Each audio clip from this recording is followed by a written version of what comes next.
Onsongo Buda. Onsongo. Mbona kaa peke yako?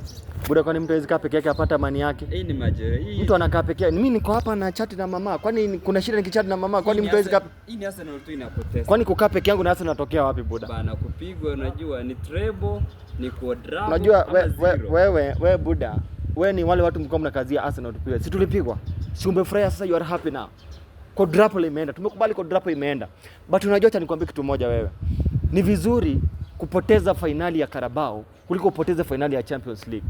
Sasa hivi tunaongea hivi, Arsenal tuko kwenye quarter finali ya FA.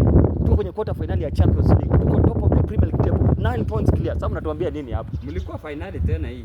Ni sawa imeenda tu. Hiyo ni kombe kidogo. Unajua Arsenal sasa kitu ya maana ni kushinda Premier League na kushinda Champions League. Watu mnapiga mdomo. Timu zenu ziko wapi? Timu zenu ziko wapi sasa hivi kwa zimefika finali gani?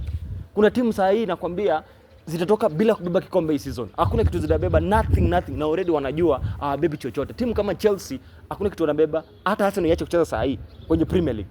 Chelsea bado haiwezi fikia Arsenal points. Manchester United hakuna mahali mtafikia Arsenal, hakuna kama mtabeba hii season. Watu mnaongea bado tuko na treble. Quadruple imeenda but treble iko tunaweza beba vizuri tena sana. Uko sure? Wewe hizo niko sure, hiyo ni 100% kwa mimi.